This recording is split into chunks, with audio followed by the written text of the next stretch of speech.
Ini saya akan menjelaskan contoh store prosedur dengan input parameter by value. Store prosedur dengan input parameter by value adalah prosedur yang tersimpan di dalam database yang menerima nilai masukan dari luar untuk diproses. Namun nilai tersebut hanya bersifat salinan dan tidak dapat mengubah variabel asli di luar prosedur. Contoh yang saya ambil adalah prosedur yang dibuat untuk menampilkan data mahasiswa berdasarkan jurusan tertentu yang dimasukkan sebagai parameter input. Pertama ini untuk meng-create table dan ini untuk memasukkan data ke dalam table. Ini tabelnya. Lalu untuk prosedurnya ini saya akan membuat sebuah prosedur dengan nama sp get student by department. Dan ini nama input parameternya. Jadi select distinct dan from ini untuk memanggil atribut dari tabel student. Dan where ini akan memfilter student yang departemennya sama dan sesuai dengan input parameter. Lalu untuk menjalankan kode prosedurnya ini saya menggunakan exact information system.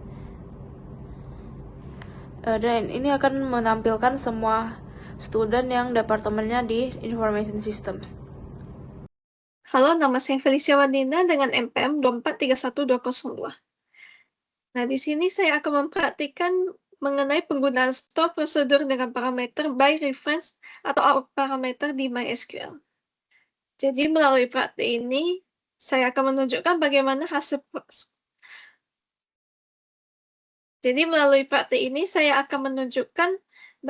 hasil store prosedur ini diakses dari data access layer menggunakan bahasa pemrograman PHP.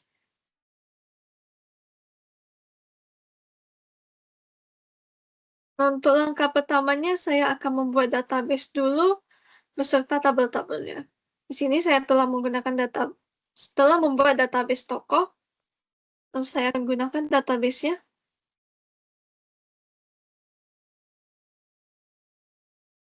Nah, lalu di sini saya akan membuat tabel untuk database tersebut. Saya ada membuat dua tabel, yaitu tabel produk dan tabel penjualan. Di sini saya akan menjalankan perintah untuk membuat tabelnya.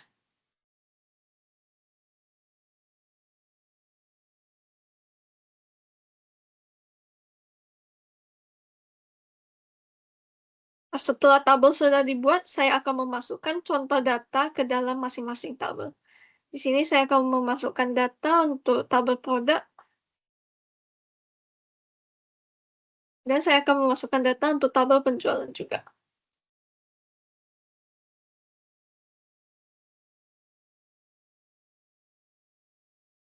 Nah, setelah itu akan dibuat store prosedurnya. Nah, di sini saya telah membuat store prosedur dengan nama hitung total penjualan.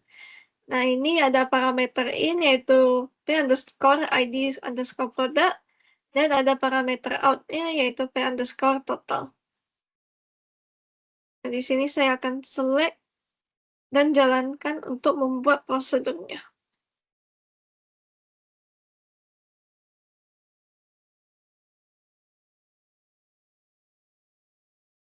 Setelah prosedur telah dibuat, prosedur dapat dipanggil dengan perintah call.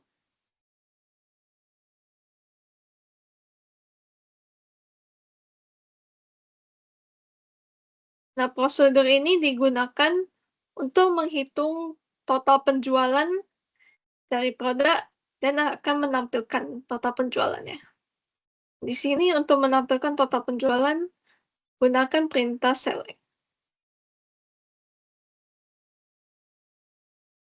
Nah, di sini akan ditampilkan total penjualannya.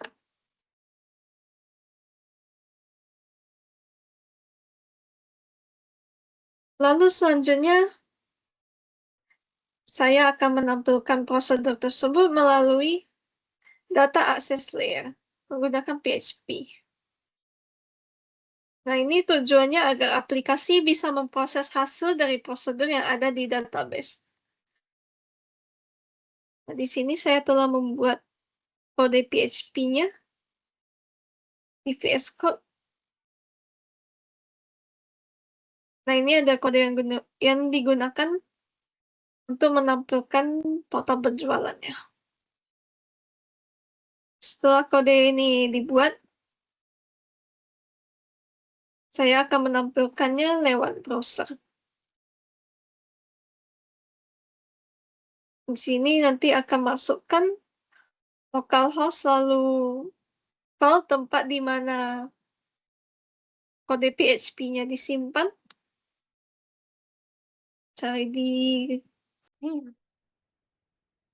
Oke, selanjutnya saya akan menjelaskan tentang penggunaan built-in function, salah satunya itu string function. Jadi pertama-tama setelah saya sudah men-create table dan mengisi beberapa data ke dalam table tersebut, saya akan menunjukkan query yang dapat digunakan menggunakan built-in function ini. Jadi pertama itu ada upper. Upper itu untuk mengubah huruf kecil menjadi huruf besar.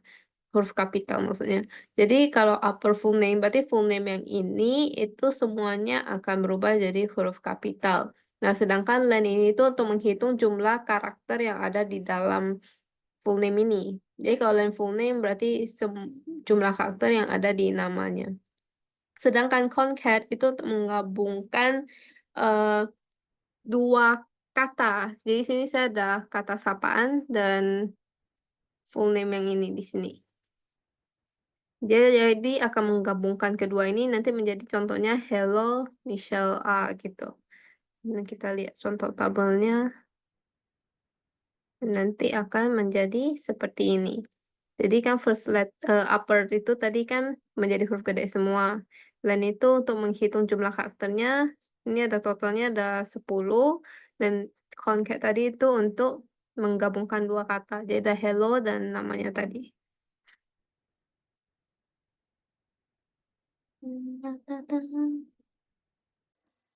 Nah, di sini saya akan menjelaskan tentang built-in function. Salah satunya itu date function ya, guys. Nah, kebetulan kemarin saat UTS saya ada mendapatkan soal date function. Nah, saya akan menjelaskan itu saja. Nah, jadi yang disebut built-in itu ada get date dan year-nya ini. Lalu query ini itu salah satu contoh built-in date function di SQL Server untuk melakukan pembaruan atau update data berdasarkan tahun saat ini. Jadi dengan fungsi getDate sama year-nya, sistem dapat menyesuaikan logika update secara otomatis mengikuti waktu berjalan. Nah, jadi tugasnya si getDate ini itu mengambil tanggal dan waktu saat ini dari sistem. Lalu year itu akan mengambil nilai tahun 4 digit dari tanggal yang dihasilkan oleh getDate. Sehingga year getDate itu menghasilkan tahun berjalan. Seperti itu, guys. Akan membahas contoh penggunaan user-defined function yang mengembalikan scalar value. Dan saya telah membuat salah satu fungsi bernama fn_hitung pajak. Fungsinya akan saya jelaskan satu persatu. Yang pertama, create function. Create function ini merupakan perintah untuk membuat fungsi baru di SQL Server. Kemudian, fn_hitung pajak ini nama fungsinya. Kemudian, harga ini merupakan parameter input, yaitu harga barang yang kita ingin hitung. Desimal tutup kurung 10,2 ini tipe data angka dengan 10 digit total dan 2 digit di belakang koma. Jadi ini jumlah angka atau jumlah harga yang ingin kita masukkan dengan batas 10 di depan, di belakang komanya ada 2 angka lagi gitu. Kemudian ada return desimal 10,2. Nah, ini menentukan tipe data hasil yang dikembalikan oleh fungsi. Karena hasil perhitungannya berupa angka desimal, harga tambah pajak, maka dikembalikan sebagai desimal 10,2 juga. Gitu. Kemudian ada as begin declare total desimal 10,2. Oke, yang as ini memisahkan bagian definisi fungsi dari bagian isinya. Kemudian begin atau begin dan end ini, begin dan end. Nah, begin ini menandai awal dari blok perintah di dalam fungsi, sementara end ini merupakan bagian akhir dari blok perintah di dalam fungsi tersebut. Gitu. Oke. Kemudian ada declare total. Declare total ini membuat variabel lokal bernama total untuk menyimpan hasil perhitungan sementara. Oke. Kemudian ada set. Set ini digunakan untuk memberi nilai pada variabel totalnya ini, ya. Jadi saya membuat rumusnya, yaitu total sama dengan harga tambah harga kali harganya ini 0,10. Jadi harganya ini kita kali 0,10 atau 10%.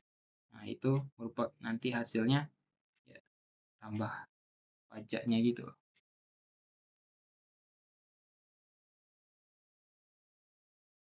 Oke, kemudian ada return. Return ini mengembalikan nilai akhir dari fungsi ke pemanggil.